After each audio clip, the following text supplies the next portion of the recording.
मैया जैसे रखे राम जी रहना चाहिए, सीताराम सीताराम कहना चाहिए।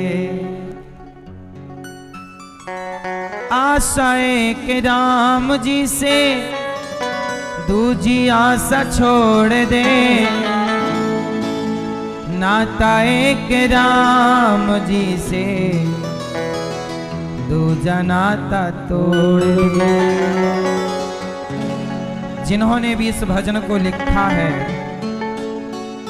हम लिखने वाले को भी प्रणाम करते हैं। क्या भाव लिखे हैं कि आशाएं कि राम जी से, हमें आशा केवल राम से है। आशाएं कि राम जी से दूजी आशा छोड़ दे, और नाता एक राम जी से दूजा नाता तोड़ दे। आशा हमें किससे है, हम किससे उम्मीद करें। इसलिए एक भरोसे एक बल, एक आस विश्वास, एक राम घन श्याम हित, चातक तुलसीदास।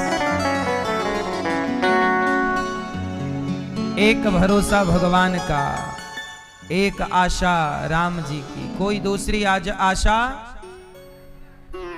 कोई और से क्या अपेक्षाएं उम्मीद करना। जो देंगे प्रभु देंगे, इसलिए हम किसी से कुछ क्या मांगें, भगवान से ही मांगो, भगवान ही सब देंगे। पर भगवान से कई बार हम कहते हैं मांगो भी क्यों, भगवान के चरणों में समर्पित हो जाओ, वो समझ जाएंगे कि आपको क्या चाहिए, बिना मांगे ही सब दे देते हैं। हमारी मैया श्रीमती सेमवती विश्वकर्मा जी अपने पति स्वर्गीय श्री मुरली विश्वकर्मा जी की स्मृति, उनकी याद में कथा का आयोजन मैया करा रही हैं, और अपने जीवन को भगवान की भक्ति से जोड़कर कृतार्थ कर रही हैं। मैया बड़े प्रेम से, बड़े भाव से मैया कथा सुन रही हैं, अपने लोक परलोक दोनों को सफल कर रही हैं। भागवत सबको सुननी चाहिए।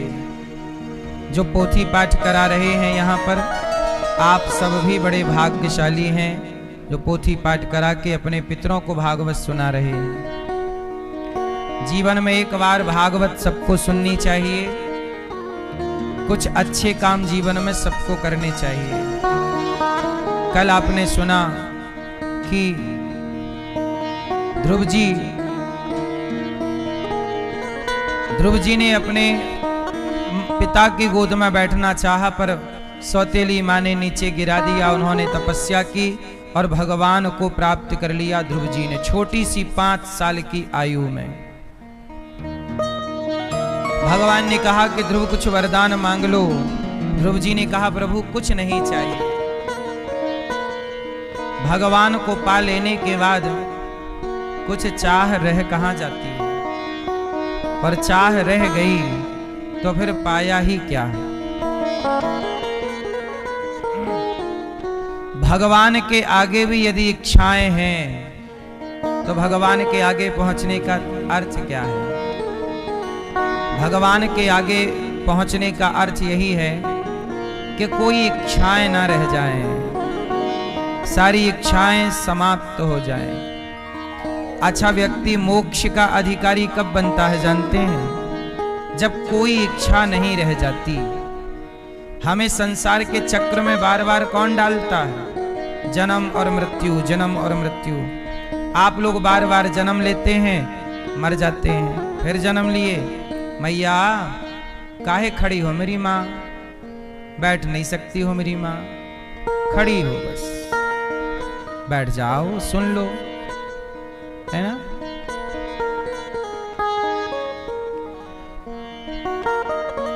तो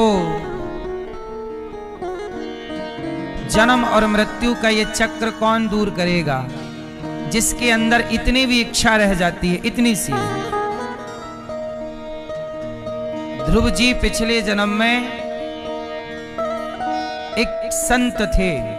ध्रुव जी की कथा सुना रहा हूं पिछले जन्म की। ध्रुव जी पिछले जन्म में एक संत थे, जंगल में तपस्या करते थे। अब इन्हें भगवान की प्राप्ति में केवल 5 महीने शेष थे। कितने महीने शेष थे? 5 महीने और इसी तरह तपस्या करते तो भगवान की प्राप्ति हो जाती। परंतु तभी क्या हुआ कि संत जी के सामने से एक सुंदर सा राजा रथ पर चढ़कर बड़ी सेना के साथ गुजरा। तो राजा के ठाट वाट को देखकर तपस्या कर रहे संत के मन में इच्छा आ गई, यार मैं भी ऐसा राजा होता, काश ऐसा राजा मैं भी होता। मैया बोलो राधे राधे। सबको जय श्रीमन नारायण, जय श्री कृष्णा, राधे राधे, जय गौरी गोपाल। कैसे हैं आप सब? अब शांति से सुनना है। मैया जल्दी से जिनको जाना है, ट्रेन व्रेन छूट रही है तो जल्दी से जाओ, और जिनके पास 2 घंटे का टाइम है शांति से बैठो, 2-2.5 घंटे प्रेम से सुनो, शोर ना करना कोई भी है। सुनो, संत जी के अंदर इच्छा जागी, काश मैं भी ऐसा राजा होता। तपस्या कर रहे थे, सारी जिंदगी तपस्या में लगाई, जीवन भर कोई कामना नहीं, केवल प्रभु को पाना है। घोर तपस्या की, भगवान के मिलने में केवल 5 महीने बचे थे। पूरी जवानी तपस्या की, पूरा बुढ़ापा तपस्या की, लगभग 50, 60, 70 साल तपस्या की। भगवान भी बिल्कुल करीब हैं, अब 5 महीने दूर हैं। लेकिन तभी एक राजा को देखकर इच्छा जाग गई, मैं भी ऐसा राजा होता। भगवान समझ गए कि मेरे भक्त के अंदर राजा बनने की इच्छा है। तो उनका मोक्ष होने वाला था, भगवान मिलने वाले थे, अपने धाम ले जाते और भगवत प्राप्ति होने वाली थी। पर भगवान ने देखा कि नहीं, अभी मैं अपने भक्त को मोक्ष नहीं दे सकता। क्यों नहीं दे सकता? क्योंकि अभी मेरे भक्त के अंदर एक इच्छा है, क्या? राजा बनने की। तभी क्या हुआ, उस संत जी की जो 5 महीने बाद भगवान को मिल जाते, उनकी हो गई मृत्यु।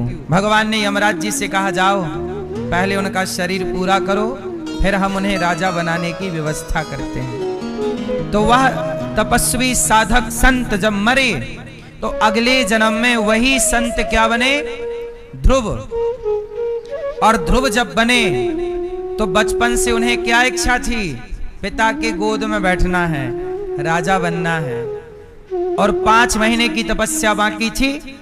तो नारद जी ने मंत्र दिया, 5 महीने तपस्या की, तो पिछले जन्म में 5 महीने ही बाकी थे ना, तो इस जन्म में 5 महीने तपस्या की तो भगवान मिल गए। तो मिल गए, ये तो पिछले जन्म का हिसाब था। और भगवान ने कहा कि अब तुम राजा बनना चाहते थे तो जाओ, हम तुम्हें 36,000 साल के लिए राजा बनाते हैं। क्यों राजा बनाते हैं? क्योंकि तुम्हारे मन में पिछले जन्म इच्छा रह गई थी।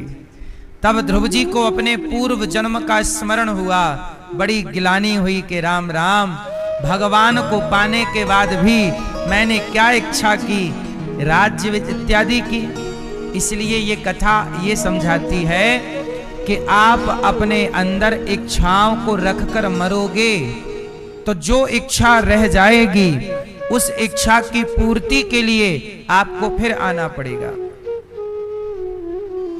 इसलिए समझदार कौन? जो मरने से पहले अपनी इच्छाओं का परित्याग कर दे। जब मरना तो दर्पण में अपना चेहरा जरूर देखना और ये देखना कि कोई इच्छा तो नहीं है। अपने मन के दर्पण में देखना, कांच के आईने में नहीं। अपने मन को झांक कर देखना कि इस मन में अब कोई इच्छा तो शेष नहीं रह गई, क्योंकि एक भी दादाजी इच्छा रह जाएगी ना आपकी, उस इच्छा के लिए आपको फिर लौटना पड़ेगा। इसलिए मोक्ष का अधिकारी कौन? जिसकी इच्छाएं जीरो हो चुकी हैं, शून्य। इसलिए भगवान की कथा, भगवान का कीर्तन, सत्संग क्या करता है? आपकी इच्छाओं को शून्य कर देता है। आपकी इच्छाओं को, इच्छाओं का अंत, इच्छाओं का अंत कर देना ही परम सुख है। इच्छाएं जब तक रहेंगी कांटे की तरह चुभती रहेंगी। अब एक स्त्री रो रही थी। हमने कहा क्यों रो रही हो? क्या खाने को रोटी नहीं है? बोले है। क्यों रो रही हो? क्या रहने का घर नहीं है? बोली है। क्यों रो रही हो? शादी नहीं हुई, पति नहीं है क्या? है। हमने कहा पति तुम्हारा ख्याल नहीं रखता क्या? रखता है। क्या पति पैसा नहीं कमाता? कोई पैसे की कमी है? नहीं। तो क्यों रो रही हो? अंधी हो क्या? नहीं, दिखता है। क्यों रो रही हो? लंगड़ी हो क्या? नहीं, चल पाती हो। क्यों रो रही हो? गूंगी हो क्या? बोल नहीं पाती हो? बोले महाराज जी देख पाती हूँ, चल पाती हूँ, सुन पाती हूँ, पति है, पैसा है, पद है, अच्छा परिवार है, फिर काहे रोती हो? फिर काहे रोती हो? बोले एक बेटे की इच्छा है। किसकी इच्छा है? एक बेटा चाहिए बस। अब बताओ उसे कौन रुला रहा है? जोर से। यदि वो इच्छा भी उसकी समाप्त हो जाए तो उसकी तरह कोई सुखी है? लेकिन वो इच्छा ना सोने दे रही है रात को, ना इस संपत्ति का सुख लेने दे रही है, क्योंकि वो इच्छा है एक बेटे की, इच्छा है धन की, इच्छा है इसकी उसकी। आपको रुलाता कौन है? आपके भीतर की इच्छाएं। इसलिए साधु संत महान व्यक्ति वही है जो अपनी इच्छा को ही मार देता है। यदि उस स्त्री ने अपने पुत्र की इच्छा मार डाली, भाई हो जाएगा तो हो ही जाएगा, पर तेरे रोने से, तेरी इच्छा के कारण तू बीमार पड़ जाएगी। ना सो रही है, ना खा रही है, रोए जा रही है। तो तेरी इच्छा समाप्त कर दे, होगा तो हो जाएगा, नहीं तो भगवान की इच्छा है।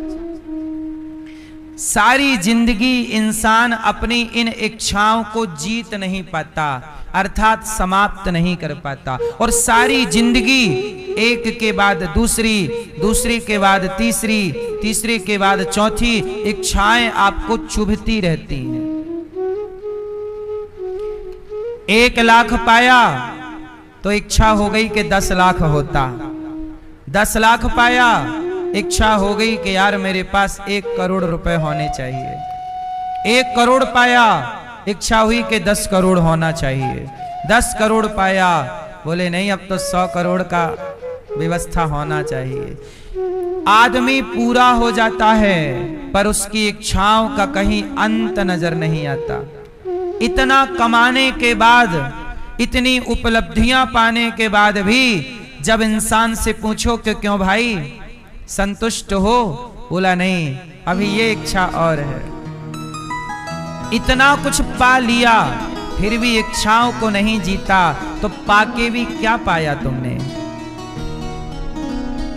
इसलिए मेरी मां, सब कुछ पा लेना पर्याप्त नहीं है, आनंद को पा लेना ही सब कुछ पा लेने जैसा है। और वो आनंद संसार की प्राप्ति में नहीं, वो आनंद भगवान की प्राप्ति में है। इसलिए कहता हूं कि दिल्ली माना कि पूर्व दिशा की तरफ है। उदाहरण के लिए समझ लो, आपके गांव से, आपके शहर से माना कि दिल्ली पूर्व की ओर है, पूर्व दिशा की तरफ। माना कि आपके गांव से दिल्ली किस तरफ है, किस दिशा में है? जोर से, पूरब की ओर, पूर्व की ओर। लेकिन आप जा रहे हैं पश्चिम की ओर। तो मुझे बताओ, दिल्ली पूर्व की तरफ है और आप पश्चिम की तरफ जाओ तो क्या आपको लक्ष्य प्राप्त होगा? आंसर दो। नहीं ना। सारी जिंदगी चलो पर सही दिशा में नहीं चलोगे तो सही मंजिल नहीं मिलेगी। ऐसे आप भी सारी जिंदगी चलते हैं पर गलत दिशा में चलते हैं। इसलिए चले सारे जीवन पर पहुंचे कहीं नहीं, क्योंकि रास्ता, दिशा ही गलत थी, रास्ता ही गलत था। इसलिए कहता हूं, सही दिशा की ओर, सही रास्ते पर चलोगे तो कम समय पे अपने लक्ष्य को पालोगे। जैसे ध्रुव जी ने 5 साल में अपने लक्ष्य को पा लिया, मीराबाई ने अपने जीवन में लक्ष्य को पा लिया, तुलसीदास जी, सूरदास जी ने लक्ष्य को पा लिया, और हम लोग करोड़ों जन्म लेकर भटक ही रहे हैं। पुनरपि जननम पुनरपि मरणम पुनरपि जननी जठरे शयनम। भटक ही रहे हैं। क्यों?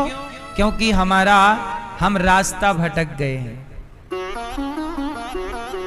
आप लोग निंदा चुगली कर रहे हो, शराब मांस पी पाके पड़े हो, ये रास्ता भटका हुआ ही तो है। पराई स्त्री के संग इलू इलू कर रहा है, ये भटका ही तो है। समाज, लोग भटक गए हैं। बोलो हाँ। और जो भटका हुआ है उसे अपना लक्ष्य कभी ना मिलेगा। इसलिए कहता हूं, 84 लाख योनियों में कब से भटक रहे हो। आज मनुष्य बनने का सुअवसर मिला है तो मनुष्य होने का लाभ ले लो। क्या पालो? इस मनुष्य के शरीर को पाने के बाद भगवान को पा लिया तो सब कुछ पा लिया, और ईश्वर को पाना रह गया तो यह मनुष्य का जीवन बेकार चला गया। अब 84 या लाख योनियों का फिर चक्कर आपको लगाना पड़ेगा, तब जाके एक बार मनुष्य का शरीर मिलता है। दुर्लभो मानसो देहो देहि नाम क्षण भंगुरः। कहते ना, बड़े भाग्य मानुष तन पावा, सुर दुर्लभ सदग्रंथ निगावा। मैया, ध्रुव जी का कल्याण हुआ। ध्रुव जी ने अंत समय मृत्यु के सर पर पांव रखकर भगवत धाम गए। ध्रुव जी के वंश में आगे चल के भगवान पृथु भय, जिन्होंने पृथ्वी समतल की 10,000 कान मांगे यज्ञ किया। इन्हीं के वंश में प्राचीन बरही, जिनको नारद जी ने पुरंजनोपाख्यान की कथा सुनाई। अब मनु जी के एक दूसरे पुत्र की कथा सुनाता हूं, ध्यान से सुनिए। प्रियव्रत और उत्तानपाद। उत्तानपाद जी की कथा आपने सुनी, उनके पुत्र ध्रुव हुए। अब प्रियव्रत जी का विवाह विश्वकर्मा की पुत्री वरहिष्मति से हुआ। इनके वंश में हुए भगवान ऋषभ देव जी, जो 100 जिनके पुत्र थे। सबसे बड़े का नाम भरत, जिनका मन आखिरी समय मृग में लग जाने से मृग बनना पड़ा। बाद में वही मनुष्य बने और राजा रहुगण को उपदेश किया और दोनों भगवत धाम गए। 28 प्रकार के नरकों का भागवत जी में वर्णन है। नरक कितने तरह के होते हैं मैया? कितने प्रकार के नरक होते हैं? आपको कौन से नरक में जाना है? मैया, ओ मेरी माँ, कहाँ जा रही हो? नरक? बोली मैं आती हूँ घूम के नरक, अब भी आती हूँ। घर जा रही हो? अच्छा, जाओ। सुनो, नरक होते हैं 28 तरह के। जो जैसा पाप करता है वैसे नरक में डाल दिया जाता है। नरक में बड़ी यातनाएं हैं, बड़ी बड़ी कढ़ाइयां, तेल उबल रहा है, आपको ले जाके डाल दिया जाएगा। आपने मछली तली ना, मुर्गा मांस इत्यादि जीवों को मार के मांस तले, जो मांसाहारी हैं, रौरव महारौरव नरक में तुम्हारी सीट पक्की है। तुमने तला है, जीवों की हत्या की है, तुम्हें भी तो उसी कढ़ाई से गुजरना होगा। तुमने छल किया है, धोखा किया है, कुंभी पाक नरक में जाना पड़ेगा। माबाद से भरा हुआ नरक है। जैसे फोड़ा हो जाता है तो व्हाइट कलर की माबाद नहीं भर जाती फोड़े के अंदर, वो उसकी नदियां हैं, उस नरक में डाल दिया जाएगा। एक बहुत गहरा कुआं है और नीचे से आग है, ऊपर से सूर्य की तपन गर्मी भयंकर, वहां डाल दिया जाता है। तड़पते रहो। तुमने सांप को मारा है, जीवों को मारा है, तो सर्पों के बीच में, उन जीवों के बीच में डाल दिया जाता है। ये तुम्हें डसेंगे, तुम्हें खाएंगे। तड़पता बहुत है व्यक्ति। नरक में भारी यातनाएं हैं, आप यातनाओं में ना पड़ें, उस नरक के कष्ट से बचें। इसलिए संतों ने, ऋषि मुनियों ने कहा कि राम राम, ये संसार का प्राणी बड़ा अज्ञानी है, ऐसे कर्म कर रहा है कि वापस नरक ही जाएगा। तुम्हें नरक से बचाने के लिए संतों ने कहा कि प्रभु की शरण में रहोगे तो बच जाओगे, वरना देखो बाकी तो जाना ही है। तो बचाना चाहते हैं, इसलिए कहते हैं थोड़ी कथा सुन लिया करो, थोड़ा नाम जप लिया करो, इसमें तुम्हारा ही फायदा है। तुम नाम जपोगे तो हमारा क्या फायदा है? हम कहते हैं, संत लोग कहते हैं शराब ना पियो। भाई शराब ना पियोगे तो तुम्हारा ही तो फायदा है, पैसे बचेंगे, तुम्हारा शरीर स्वस्थ रहेगा, है ना? हमारा क्या फायदा है? संत लोग आपको कथा सुनाकर, सही रास्ता दिखाकर आपका ही तो फायदा चाहते हैं। बेटा गुटखा ना खाना, बीड़ी ना पीना, इन सब से आपका ही तो नुकसान है। पराई औरत के चक्कर में ना पड़ना, संत लोग यही तो बताते रहते हैं। गलत काम बिल्कुल ना करना, क्योंकि ये काम जिन जिन ने किए उनका हाल देख लो। रावण ने किया, पराई औरत का दर्शन, गलत तरीके से टच किया, छुआ, उठा के बिठाया, ले गया, हरण किया, नाश हुआ कि नहीं? दूसरा उदाहरण देख लो दुशासन का, दुर्योधन का, कि बेवजह एक नारी का अपमान किया, भरी सभा में, समाज में कपड़े उतारे, निर्वस्त्र करना चाहा, नारी का अपमान करना चाहा, परिणाम देख लो क्या हुआ। ये सारी बातें समझा समझा के तुम्हें इसलिए बताते हैं कि बेटा तुम ना किसी के चक्कर में पड़ जाना, क्योंकि जो पड़े हैं उनका हाल तुम जान लो। तुम ना पड़ना। तुम्हें सही रास्ता बताने के लिए ये सत्संग है, ये कथाएं हैं, तुम्हारे भले के लिए है। अब जो तुम्हारा भला बता रहा है, आजकल अब कुछ लोग ना साधु संतों को कहते तुम तो पाखंडी हो, तुम तो ढोंगी हो। ठीक है, यदि हम तुम्हें सही रास्ता बताएं और उसके बदले तुम हमारा अपमान करो, तो भी संत वो अपमान सह के भी तुम्हें सही रास्ता ही बताते रहते हैं। कोई बात नहीं, तुम बदले में अपमान कर रहे हो, करो, पर तुम सही रहना बेटा, ये गलत रास्ता ना अपना लेना। इसलिए नरक हैं 28 तरह के, आप नरक ना जाओ। वो चैतन्य महाप्रभु की एक कथा मैं बार बार आपको सुनाता हूं। कि चैतन्य महाप्रभु, गौरांग महाप्रभु, एक बार क्या हुआ कि कुछ शराबी लोग शराब पी रहे थे। शराबी लोग शराब पी रहे थे तो महाप्रभु जी चले गए और महाप्रभु जी ने उन शराबियों से कहा, भैया शराब ना पियो, एक बार बोलो हरे कृष्ण, एक बार बोलो श्री हरि, एक बार कह दो हरि बोल। शराबी बोले, क्या पागलपन कर रहा है, जा यहां से। भैया शराबी तो देखो शराबी है, उन्होंने लात मार दिया संत जी को, भगवत तुल्य महापुरुष को क्या मार दिया, लात मार दिया। फिर भी महाप्रभु शराबी के पांव पकड़कर बोले, एक बार कह दे हरि बोल, एक बार कह दो श्री कृष्ण, कह दो, एक बार कह दो श्री कृष्ण। वो शराबी लात मार रहा है और तो सब ठीक था, शराब पिया, मुंह पे भरा और महाप्रभु के ऊपर थूक दिया, शराब का कुल्ला कर दिया। फिर भी महाप्रभु ने उसका पांव नहीं छोड़ा। सोचिए, एक संत, एक महापुरुष शराबी के पांव पकड़ के क्या कह रहे हैं, एक बार कह दो श्री कृष्ण, बस।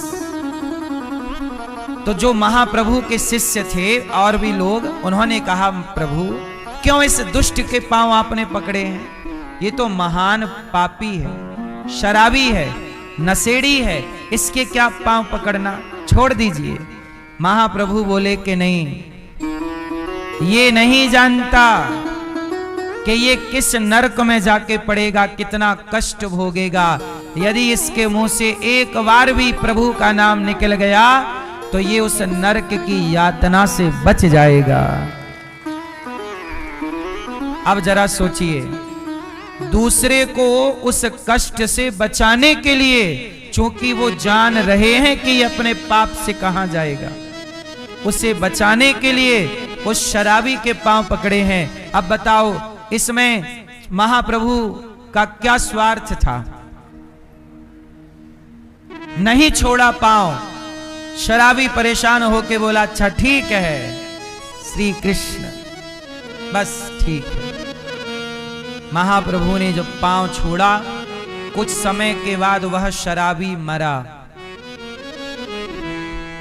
और जब शराबी मरा तो यमदूत पकड़ करके ले गए। यमराज जी ने उसकी पूरी डायरी खोली कि भाई ये आया है, बड़ा पापी है, सारी जिंदगी शराब मांस गलत काम किए हैं, इसे नरक में डालो। यमराज जी ने कहा, देखो कोई पुण्य किया है इसने? बोले, पुण्य तो कुछ नहीं है, पर हाँ एक बार किसी संत के कहने से, एक बार इसके मुंह से श्री कृष्ण निकला है, आप बताओ। तो यमराज जी ने कहा कि श्री कृष्ण बोला है, तो एक बार भगवान शंकर से पूछना पड़ेगा कि इस एक कृष्ण बोलने का पुण्य क्या है। शंकर जी से यमराज जी ने कहा, भोलेनाथ आप तो सदा हृदय में ध्यान करते हो, बताओ क्या पुण्य, इसको कौन सा नरक दें और कौन से पुण्य का फल क्या दें? शंकर जी बोले, एक बार कृष्ण बोलने का फल क्या है ये मेरे से मत पूछो, ये ब्रह्मा जी से पूछो। क्योंकि ब्रह्मा जी ने श्री कृष्ण के एक बार बछड़े और ग्वाल वालों का अपहरण किया था, तो कृष्ण की महिमा ब्रह्मा जी ज्यादा समझते हैं। ब्रह्मा जी के पास गए यमराज जी और शंकर जी, और वो शराबी भी साथ में है। चल तेरा हिसाब ब्रह्मा जी से कराता हूं। ब्रह्मा जी के पास ले गए। अब ब्रह्मा जी से कहें कि बताओ, इस आदमी ने सारी जिंदगी पाप किया है, एक बार मरते समय वो महाप्रभु ने पांव पकड़ लिए थे और उन्होंने जबरदस्ती बुलवाया, तब इस दुष्ट ने महाप्रभु के ऊपर कुल्ला कर दिया दारू का, शराब का, और एक बार इसने बोला है श्री कृष्ण। अब बताओ क्या करें? ब्रह्मा जी ने कहा कि एक नाम का पुण्य क्या होगा, ये तो वही बताएंगे जिनका ये नाम है। इसलिए ये नाम किसका है? कृष्ण का। तो चलो उन्हीं के पास चलते हैं, गोलोक धाम। अब वो दारू शराबी, यमराज जी, शंकर जी और ब्रह्मा जी चारों गए गोलोक। और जब गोलोक पहुंचे तो वहां भगवान श्री कृष्ण श्री राधा रानी के संग विराजे हैं। भगवान कृष्ण जब बैठे हैं तो ब्रह्मा जी आए। भगवान बोले आओ ब्रह्मा जी, आओ आओ बैठो यहाँ। अरे शंकर जी भी आओ आओ। बोले बाबा आओ। अच्छा यमराज जी भी आओ आओ आओ। ये कौन है? यमराज जी बोले प्रभु ये शराबी है एक नंबर का। तो भगवान कृष्ण बोले शराबी को कहा है गोलोक ले आए, हमारे पास लाने की क्या जरूरत थी? प्रभु हम लोग थोड़ा डिसाइड नहीं कर पा रहे हैं, ये बहुत बड़ा पापी है, इसके लिए नरक बिल्कुल तैयार है। पर इसने मरते समय एक बार इसके मुंह से वो महाप्रभु ने बुलवा दिया है श्री कृष्ण, बस। अब इससे हम लोग ये डिसाइड नहीं कर पा रहे हैं कि एक नाम लेने का फल क्या है। भगवान कृष्ण मुस्कुराए, बोले कि एक नाम लेने का फल क्या है? बोले एक नाम ही इसने लिया तो ब्रह्मा और शिव और यमराज तीनों इसे लेकर मेरे धाम गोलोक आए हैं। यही एक नाम का फल है। एक नाम लिया तो बताओ आप लोग खड़े कहां हो? गोलोक में। किसके सामने? मेरे। तो मेरा एक नाम लेने वाला मेरे समक्ष पहुंच जाता है। ये एक नाम की महिमा। और लेकर कौन आए? ब्रह्मा जी। कौन आए? शंकर जी, यमराज जी। ये एक नाम की महिमा। इसलिए कलयुग केवल नाम आधारा। इसलिए बड़ी श्रद्धा से भगवान का नाम लिया करो। आज आपको पता नहीं है कि नाम क्या है। जिस दिन मरोगे सारी दौलत यहीं की यहीं रहेगी, लेकिन जो पुण्य किया होगा, भूखे को रोटी खिलाई होगी, जो नाम जप किया होगा, वही पुण्य तुम्हारा साथ देगा आखिरी में। इसलिए मीराबाई कहती हैं पायो जी मैंने राम रतन धन पायो। राम नाम क्या है? एक धन है मैया। ए मेरी माँ, फोन लगा के पूछ रही हो नाम की महिमा?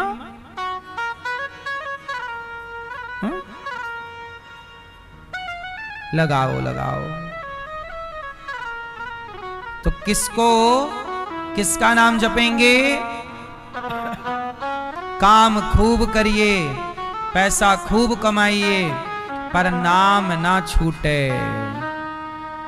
नाम की बड़ी महिमा गाई है सबने, सब संतों ने, ऋषि मुनियों ने। कलयुग में केवल नाम जपो। इसका मतलब ये नहीं कि तुम झूठ भी बोलते रहो, छल भी करते रहो, नहीं।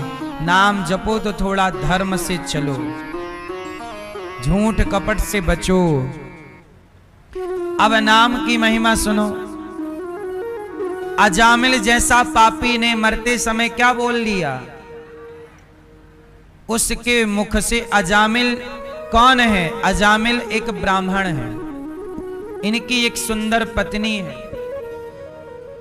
पर पत्नी होने पर भी इन्हें एक पड़ोसन पसंद आ गई। और पड़ोसन पसंद आई तो अपनी वाली को छोड़कर पड़ोसन के संग इनका इलू इलू चालू हो गया। और उस से इन्होंने 10 बच्चे पैदा किए अजामिल ने। अब अजामिल के 10 बेटे हैं। सदाचार नामना नष्ट सदाचारो दास्याह संसर्ग दूषिता।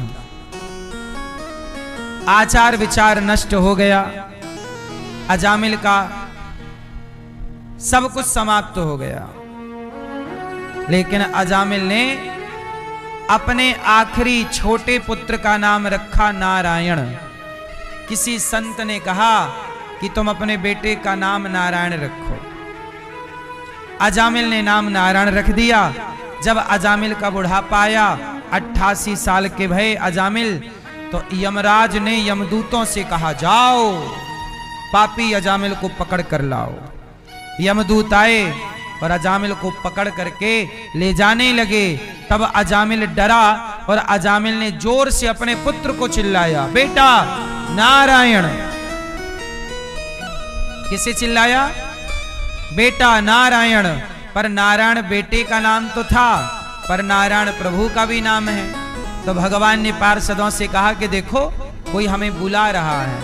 भगवान के पार्षदों ने कहा, प्रभु वो पापी है, यमदूत पकड़ रहे हैं उसे, इसलिए अपने बेटे को बुला रहा है। भगवान बोले, नहीं, भले उसने अपने पुत्र को पुकारा, पर नारायण नाम तो मेरा ही है ना।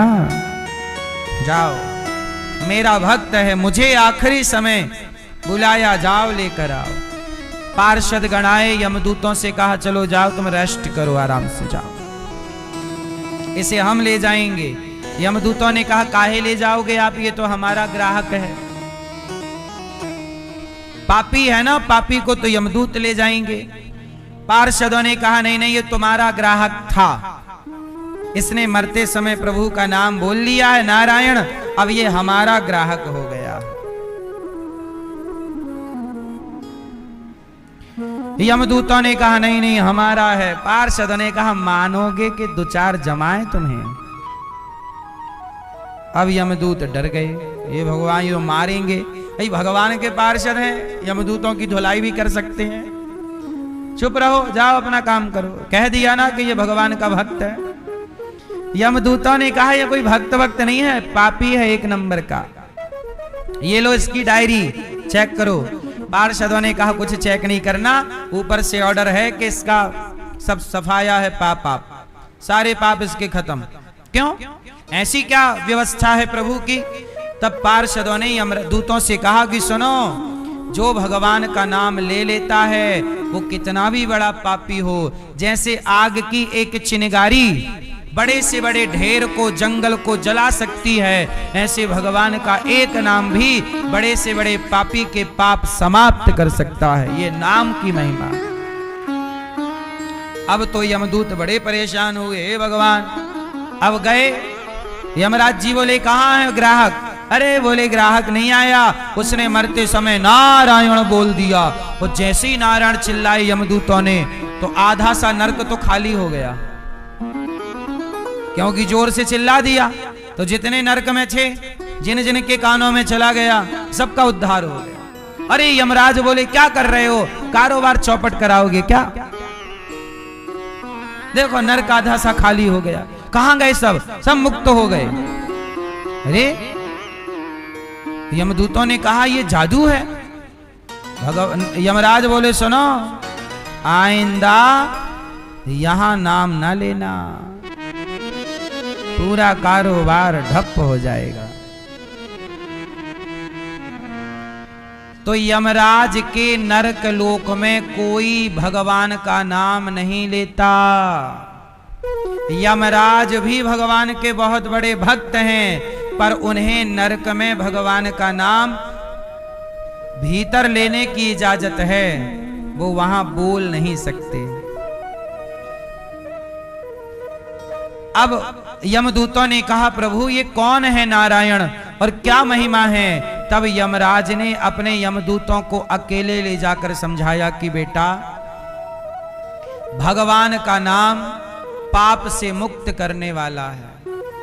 ये जो नरक में पड़े हैं, इन्होंने कभी प्रभु की कथा नहीं सुनी, कभी इन्होंने अपनी वाणी से एक बार भी भगवान को प्रेम से पुकारा नहीं, इन हाथों से किसी भूखे को रोटी नहीं दिया, इन आंखों से कभी भगवान का दर्शन मंदिर जाकर नहीं किया, कभी इन्होंने कोई शुभ कार्य नहीं किया, किसी को सही मार्ग नहीं दिखाया।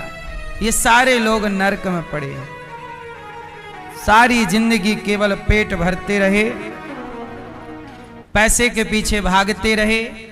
हाय परिवार, मेरा बेटा बेटी, बेटा बेटी, बेटा बेटी जपते रहे, और ये संसार का ही चिंतन करते करते मरे हैं, इसलिए नरक भोग रहे हैं। अजामिल ने प्रभु का स्मरण कर लिया, उसका उद्धार हो गया। इसलिए मेरी माँ, संसार में ही उलझे ना रहना, इस संसार से भी एक अलग दुनिया है। समझ में आ रही? एक और दुनिया है, एक और अलग दुनिया है मेरी मां, जो कर्मों के हिसाब की दुनिया है, जहां केवल हिसाब चलता है। क्या पुण्य करके आए हो, चलो। जब आप यहां से मरोगे, मरने के बाद आप कोई भी पुण्य नहीं कर पाओगे। कर पाओगे? जब तक शरीर में जान है तब तक कोई आप पुण्य कर लो। अच्छा, आप भी तो पुण्य कितने करोगे, पाप कितने करोगे? आपने जितना पुण्य किया होगा सब ईश्वर की डायरी में होगा कि नहीं? आप जब उस डायरी को देखेंगे ना, तब आपको लगेगा काश मैं और थोड़ा प्रभु आपका स्मरण कर लेता और थोड़ा पुण्य कर लेता। लेकिन मैं तो चुगली करने में लगा था, निंदा करने में लगा था, दिन भर पांव पसार के सोने में लगा था।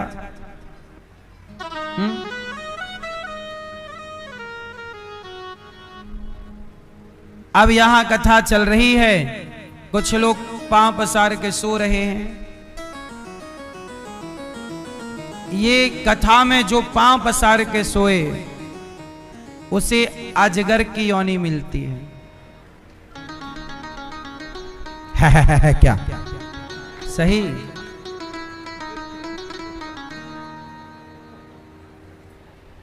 हां, कोई मैया बूढ़ी है और घर पे टीवी पर सुन रही हैं, तो घर पे आप टीवी के सामने लेट कर भी सुन सकते हैं कथा, कोई बात नहीं। पर भागवत जी के प्रत्यक्ष सामने, भगवान के प्रत्यक्ष हाँ, यदि आप बूढ़े हैं, बीमार हैं, बैठ ही नहीं पाते, तब तो आप लेट के सुनिए, क्योंकि बच्चे और बूढ़ों में दोष नहीं होता।